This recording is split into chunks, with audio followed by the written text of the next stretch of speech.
प्यारे बच्चों, तो आज मैं आपके साथ डिस्कस करता हूं exercise 12.1 class 7 ICSC understanding mathematics ML Agarwal. तो बच्चों, ये जो एक्सरसाइज है ये एक्सरसाइज 12.1 है। इसको हम लोग कंप्लीट करेंगे और देखेंगे कि हमारे पास टाइप्स ऑफ कॉन्ग्रुएंसी कितने तरह की होती है। वैसे तो मैं आपको बता दूं, जो टाइप्स ऑफ कॉन्ग्रुएंसी है वो एक होती है साइड साइड साइड, तो एक होती है साइड एंगल साइड, यानी कि ट्रिपल एस और एस ए एस। और भी बच्चों कॉन्ग्रुएंसी होती है, यानी कि डबल एस भी होती है, आरएचएस भी होती है। तो बच्चों, जहां मैं ए वर्ड का यूज करूं इसका मतलब होता है एंगल, जहां मैं एस वर्ड का यूज करूं उसका मतलब होता है साइड, जहां मैं आरएचएस कहूं तो आर का मतलब होता है right angle, that means 90 degree, H का मतलब होता है हाइपोटेनियस और एस का मतलब होता है साइड। तो जैसे ट्रिपल एस होती है वैसे डबल एस होती है, वैसे एस एस होती है, वैसे ए एस ए होती है, वैसे आरएचएस होती है। तो कुल मिला के आपको इतने तरह की कॉन्ग्रुएंसी को यूज करना पड़ता है क्वेश्चंस में, तब जाकर के क्वेश्चंस हो पाते हैं।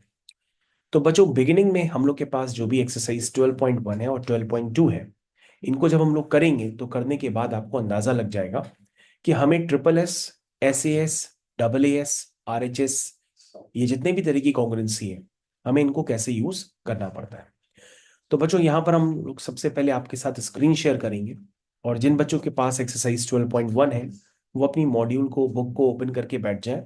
यदि आपके पास बुक्स ही नहीं है तो फिर आप स्क्रीन पे लगातार देखिए, मैं सारे क्वेश्चंस आपको एक्सप्लेन करूंगा और आपको सब समझ में आएंगे। तो उसको शुरुआत से लेकर के अंत तक पूरा आपको देखना पड़ेगा, तब आपको टाइप्स ऑफ कॉन्ग्रुएंसी पूरी समझ में आएगी। और क्लास के बाद आपको सारे नोट्स मिल ही जाते हैं जो बच्चे ऑलरेडी कोचिंग ज्वाइन करके बैठे हैं। तो बच्चों, इस पार्ट को हम लोग कंटिन्यू करते हैं और स्क्रीन आपके साथ शेयर कर देते हैं। तो बच्चों, ये मैंने आपके साथ अभी स्क्रीन शेयर कर दी है, और स्क्रीन शेयर करने के बाद मैं आपके साथ अपनी आईपैड की स्क्रीन भी शेयर कर देता हूँ।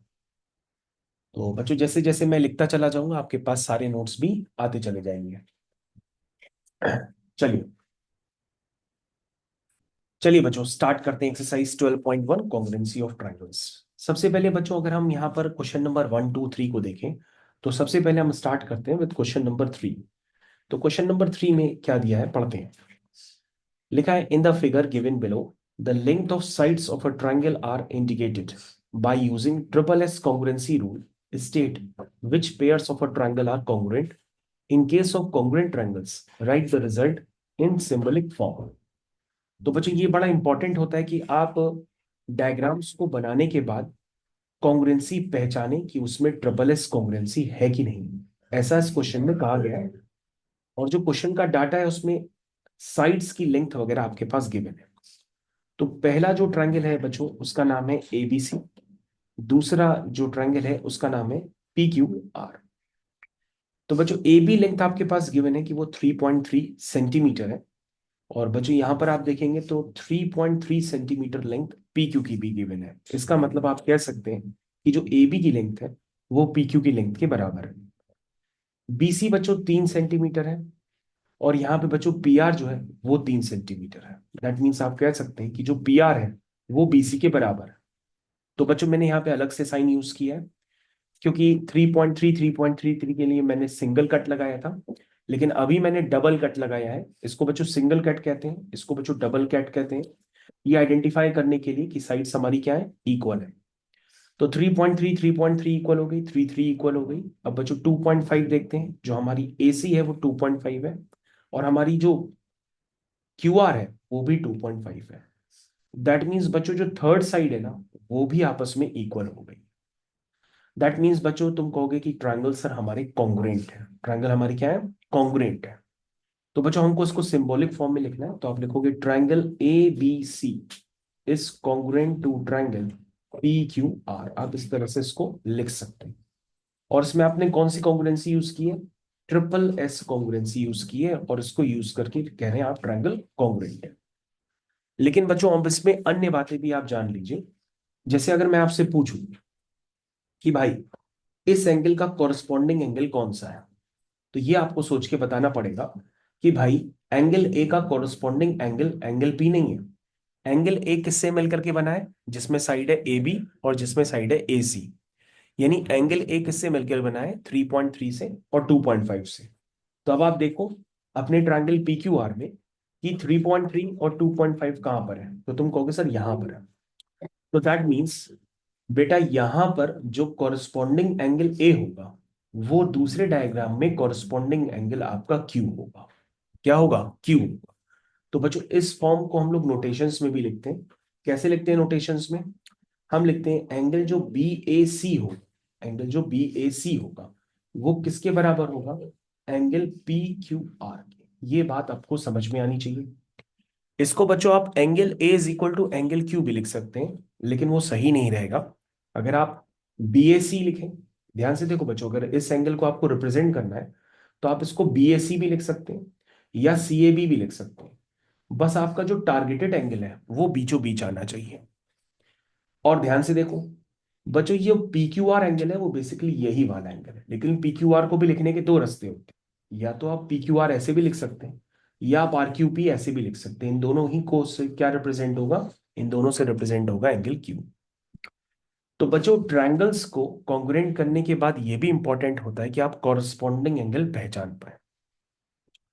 फिर से देखिए, जैसे बच्चों आपको देखना होगा कि आपको बताना पड़ेगा कि भाई इस एंगल का कॉरस्पॉन्डिंग एंगल क्या है। तो बेटा तुम बता पाओगे? 3.3 और 3 का कॉरस्पॉन्डिंग एंगल क्या है? तो वो एंगल है पी। तो बच्चों आपको ध्यान देना होगा कि आप तुरंत बता पाए कि एंगल बी जो है 3.3 और 3 से मिलके बना है। तो आप बताएंगे एंगल ए बी सी किसके बराबर है? एंगल क्यू पी आर के। समझ में आए कॉरस्पॉन्डिंग एंगल लिखना बच्चों कैसे लिखते हैं? अब बच्चों थर्ड वाला बचा है, तो थर्ड वाला तो कोई भी लिख सकता है। उसमें क्या बताएंगे? ये वाला एंगल इसके कॉरस्पॉन्डिंग है। ये तो कोई भी लिख सकता है बच्चों। लेकिन बच्चों इतनी बातें पूछी नहीं गई थी आपसे, सिर्फ इतना पूछा गया था कि भाई ट्रायंगल कॉन्ग्रुएंट है कि नहीं। तो तुम कहोगे यस ट्रिपल एन से कॉन्ग्रुएंट है, और उसका सिंबॉलिक सिंबल आपको दर्शाना था।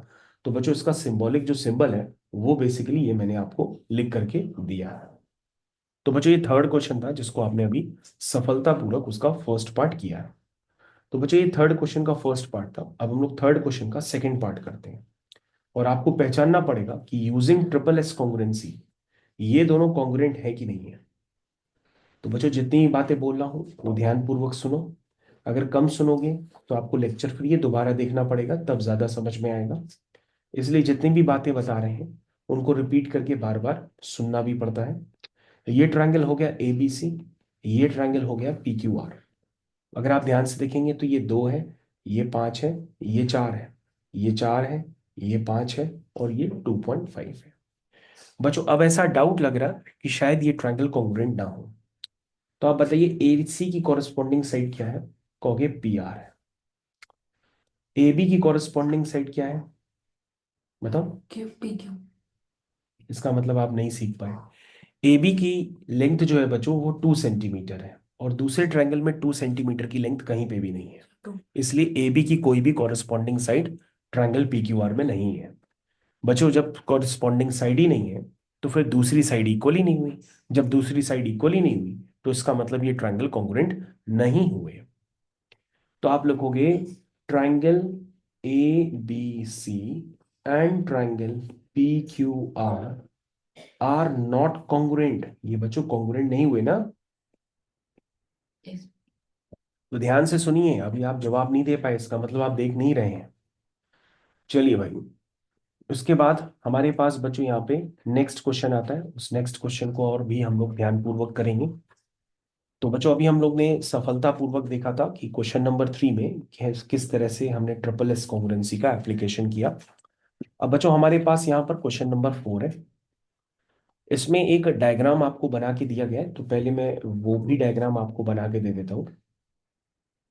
तो ये बच्चों आपका डायग्राम क्रिएट हो रहा है।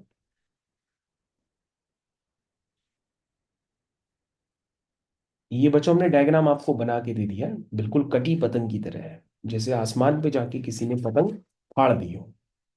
ठीक। लिखा है in the adjoining diagram A B जो है 5 है। ठीक है। ए सी जो है वो भी 5 है। ठीक है। बी डी जो है 2.5 है। सी डी जो है वो भी 2.5 है। पूछ रहा है state the three pairs of equal parts in triangle ADB and ADC. तो कह रहा है एडीबी और एडीसी में 3 इक्वल पार्ट बताने हैं। तो बताइए, एक ट्रायंगल है आपका ए डी बी को आप ए बी डी भी लिख सकते हैं, और जो दूसरा ट्रायंगल है बच्चों वो ट्रायंगल है आपका ए डी सी। तो बताइए दोनों में कौन सा इक्वल पार्ट है, ये तो अभी आपने सीखा था। तो आप बताएंगे ए बी जो है इसमें ए सी के इक्वल है, एक तो ये पार्ट है दोनों में इक्वल। और बताइए बी डी जो है वो डी सी के DC इक्वल है, एक तो ये हो गया। इसके अलावा बच्चों जो ए डी है वो ए डी के ही इक्वल हो गया, क्योंकि दोनों ट्रायंगल में एक साइड कॉमन है। बाय द वे अगर मान लो बच्चों आपको ये थर्ड लाइन नहीं समझ में आती है, तो ना समझ में आने पे आप थोड़ा सा और भी प्रयास करिए, मैं आपको समझाता हूँ। देखिए आपके पास दो ट्रायंगल दिए गए थे, अगर आप ट्रायंगल कम समझ पाते हैं या कभी नाम ही नहीं सुना है तो आप ट्रायंगल आप अलग अलग बना लिया करिए। ये देखिए बच्चों ये दो ट्रायंगल्स आपको दिए गए थे, तो मैंने ट्रायंगल को स्प्लिट करके अलग अलग बना दिया। इसका नाम है ए डी बी और इसका नाम है ए डी सी।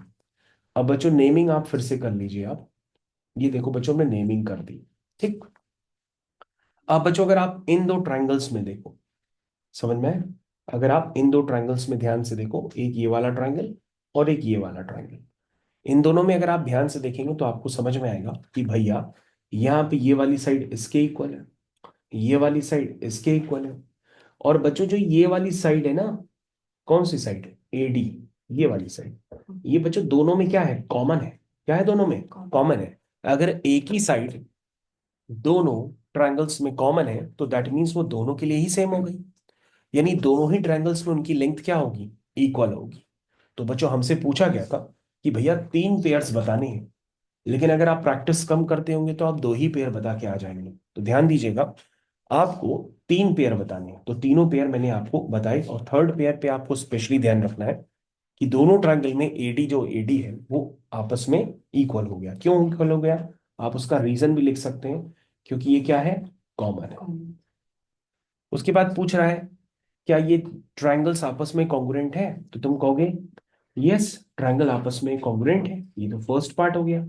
सेकंड पार्ट में क्या लिखोगे, triangle A D B is congruent to triangle A D C. कह रहा हाँ ये कॉन्ग्रुएंट है। कौन सी कॉन्ग्रुएंसी लिखी है, ट्रिपल एक्स कॉन्ग्रुएंसी से ये दोनों क्या हो गए, कॉन्ग्रुएंट हो गए। और बच्चों यदि ये आपस में कॉन्ग्रुएंट हो चुके हैं तो कौन सा रीजन है उसका, ट्रिपल एस, यानी कि साइड साइड साइड। उसके बाद बच्चों हमारा थर्ड वाला पार्ट है। थर्ड वाले पार्ट में पूछ रहा क्या एंगल बी एंगल सी के बराबर है। तो आप बताइए कि एंगल बी और एंगल सी क्या आपस में कॉरस्पॉन्डिंग एंगल है। कहोगे हाँ सर, क्योंकि एंगल बी है वो 5 और 2.5 से मिलकर बना है, और एंगल सी भी सर 5 और 2.5 से मिलकर के बना है। दैट मीन्स जो एंगल बी है वो एंगल सी के इक्वल है। ये तो बात बिल्कुल सही हो गई। इसका मतलब बच्चों उसके तीनों पार्ट मैंने आपको कंप्लीट करके दे दिए। और एंगल बी एंगल सी के इक्वल क्यों है, क्योंकि आप लिखेंगे इसका रीजन कॉरस्पॉन्डिंग पार्ट या कॉरस्पॉन्डिंग एंगल्स या corresponding part of congruent triangles, corresponding part of congruent triangles। ये बच्चों आपको याद रखना पड़ेगा, ठीक है। तो बच्चों आपका जो फोर्थ क्वेश्चन है वो पूरी तरह से कंप्लीट हो चुका है। तो फोर्थ क्वेश्चन के बाद बच्चों हम लोग अगले क्वेश्चन की तरफ चर्चा करेंगे। चलिए भाई, फोर्थ क्वेश्चन के बाद हम लोग अगली तरफ की क्वेश्चंस की चर्चा करेंगे। तो भाई हमारे पास अगला क्वेश्चन भी आने वाला है, उसकी तरफ हम लोग ध्यान देते हैं। अगला क्वेश्चन है बच्चों हमारे पास एस ए एस कॉन्ग्रुएंसी पे बेस्ड। तो एस ए एस कॉन्ग्रुएंसी पे बेस्ड अब हम लोग करते हैं, और बच्चों बीच में हमने इसमें जो क्वेश्चंस छोड़े हैं वो आपके एज अ होमवर्क रहेंगे। तो क्वेश्चन नंबर 6 की चर्चा करते हैं। लिखा है in the figure given below the measures of some parts of a triangle are indicated by using SAS rule of congruency, state which pairs of triangle are congruent।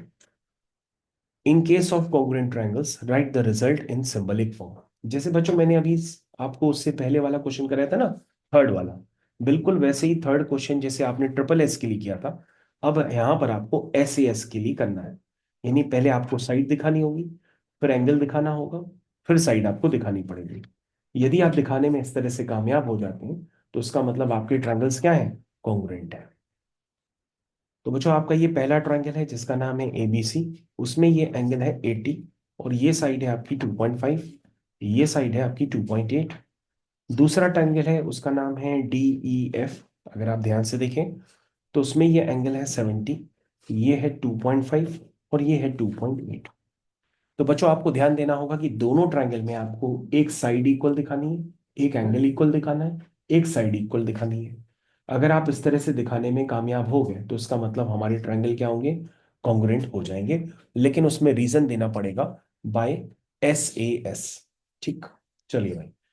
तो बच्चों जल्दी से बताइए कि जो AB की लेंथ है वो DE की लेंथ के बराबर हो जाती है। ये हो गया साइड। तो पहले लिख लेते हैं, AB जो है वो DE की लेंथ के बराबर है। उसके बाद बच्चों दोनों ट्रायंगल में अगर आप ध्यान से देखें तो एक में एंगल 80 दिया है, एक में एंगल 70 दिया है। तो बच्चों दोनों में एंगल्स तो इक्वल हुए नहीं। तो बच्चों ये वाला पार्ट तो गड़बड़ कर गया कि यहाँ पे जो ये वाला एंगल है वो इस वाले एंगल के इक्वल ही नहीं है। तो बच्चों जब एंगल ही आपस में इक्वल नहीं है तो फिर तो साइड इक्वल है, एंगल इक्वल नहीं है। साइड इक्वल है तो दैट मीन्स एंगल तो इक्वल नहीं है ना, क्योंकि ऐसे एस में एंगल्स भी आपस में क्या होने चाहिए, इक्वल होने चाहिए। तो दैट मीन्स बच्चों आप इसको हटा दीजिए, आप लिख दीजिए एंगल्स आर नॉट इक्वल। क्या लिखोगे, angles are not not equal. कौन से एंगल इक्वल नहीं है, आप लिखना चाहें तो लिख सकते हैं BAC is not equal to angle EDF। ये बच्चों आपस में इक्वल नहीं है, दैट मीन्स ये ट्रायंगल्स कॉन्ग्रुएंट हुए ही नहीं, not congruent, they are not congruent. तो बच्चों ये तो बेकार हो गया फर्स्ट पार्ट। सेकेंड पार्ट देखते हैं बच्चों। चलिए बच्चों सेकेंड पार्ट की तरफ हम लोग मूव करते हैं। तो बच्चों यहाँ पर देखिए आपका ये सेकेंड पार्ट आ चुका है। सेकेंड पार्ट को ढंग से देखिए, ये हो गया ट्रायंगल आपका ABC और ये ट्रायंगल हो गया आपका RPQ। बच्चों ध्यान से देखिए, ये वाली साइड है आपकी 2.5, ये वाली साइड भी आपकी है 2.5, ये एंगल है आपका 35, ये एंगल है आपका 35, ये एंगल है आपका 3, ये एंगल है आपका 3। ठीक। तो बच्चों मेरे को लगता है ये तो शायद SAS कॉन्ग्रुएंसी से हो जाएंगे।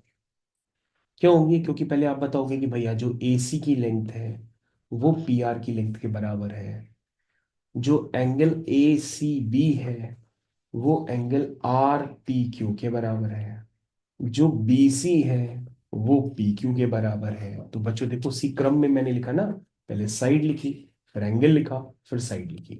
इसका मतलब ये ट्रायंगल्स क्या हो गए, कॉन्ग्रुएंट हो गए। लेकिन बच्चों को सिंबॉलिक फॉर्म लिखना है तो आप लिखोगे triangle ABC is congruent to triangle PRQ, या QPR कुछ भी लिख सकते हैं। रीजन क्या होगा, रीजन होगा side angle side. SAS congruency से हमारे ये दोनों ट्रायंगल्स क्या हो गए, कॉन्ग्रुएंट प्रूफ होकर के आ गए।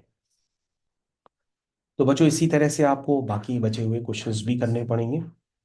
तो बाकी बचे हुए क्वेश्चन में अभी हम लोग क्या करते हैं, सिक्स्थ क्वेश्चन का क्वेश्चन नंबर थर्ड वाला और कंप्लीट कर लेते हैं, और फिर सिक्स क्वेश्चन का एक पार्ट रह जाएगा जिसको आप खुद से कर लेंगे।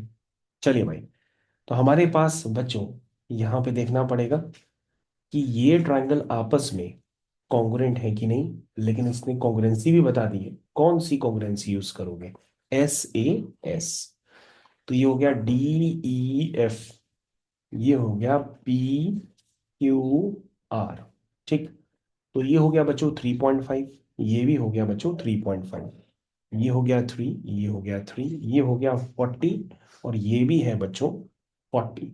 तो बच्चों ये तो देख के ही बता सकते हैं, इतना लिखने की जरूरत ही नहीं है। तो तुम लिख दोगे यस कॉन्ग्रुएंट है, और सिंबॉलिक फॉर्म में लिखोगे तो triangle DEF is congruent to triangle PQR।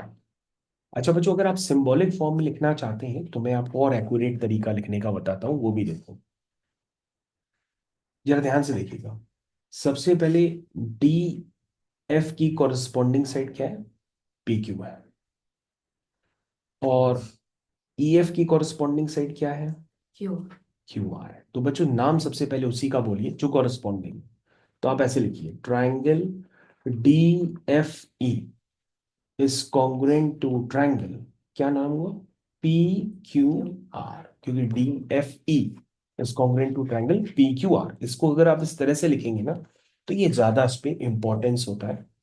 तो अगर आप इंपॉर्टेंस भी देना चाहें, सही करना चाहें, पूरे नंबर प्राप्त करना चाहें, तो आप कॉरस्पॉन्डिंग साइड्स को पहले लिखना, ठीक है ना। तो 6 क्वेश्चन का थर्ड पार्ट हो गया कंप्लीट। तो बच्चों ये एक्सरसाइज बेसिकली जो है एसएएस कॉन्ग्रुएंसी पे बेस्ड है, और इसमें कुछ क्वेश्चंस ऐसे भी हैं जो काफी इजी भी हैं। अगर आपको कॉन्ग्रुएंसी सही से पता है तो आप सारे क्वेश्चन सफलतापूर्वक कर सकते हैं। तो बच्चों इस क्वेश्चन का, यानी इस एक्सरसाइज का सबसे लास्ट क्वेश्चन जो है वो अभी मैं आपके साथ डिस्कस करूंगा ताकि आपका डर खत्म हो जाए। और ये एक्सरसाइज का जो 12th वाला क्वेश्चन है ये ऑलरेडी स्कूल में भी आपके साथ डिस्कस किया गया है, ध्यान से देखिए। तो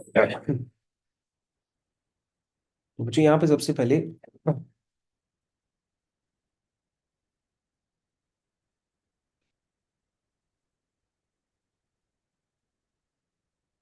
ए बी सी डी, तो ये वाला एंगल इस वाले एंगल के इक्वल है, ये वाली साइड इस वाली के इक्वल है, ठीक है, ऐसा गिवन है।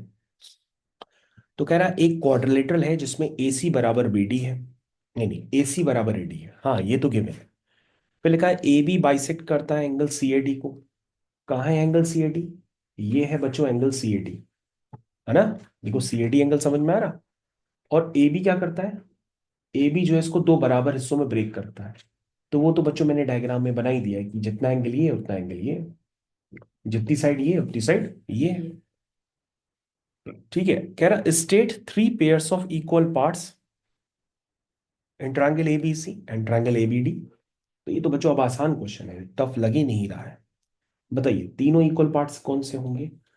कहोगे सर जो एसी है वो एडी के बराबर है, और सर जो एंगल सी ए बी है वो एंगल बराबर है किसका, डी ए बी के साथ, ठीक है ना। और सर तो दोनों ट्रायंगल्स में एक और चीज कॉमन है, हमने कहा क्या कॉमन है बता सकते हैं। साइड। नहीं बता पा रहे हैं आप। बच्चों मैंने कहा था अगर आपने ट्रायंगल का नाम ही पहली बार सुना है तो आप ट्रायंगल को अलग अलग बना लिया करिए। ये देखो बच्चों, A B. Yes A B बराबर ए बी, ये दोनों ट्रायंगल्स में क्या होगी, कॉमन होगी। देखो बच्चों मैंने अलग अलग ट्रायंगल बनाया ना, तो आपको देखने लगेगा कि भाई ये वाली साइड जो है दोनों ट्रायंगल में ए बी के नाम से है, यानी कि दोनों में क्या है, कॉमन है।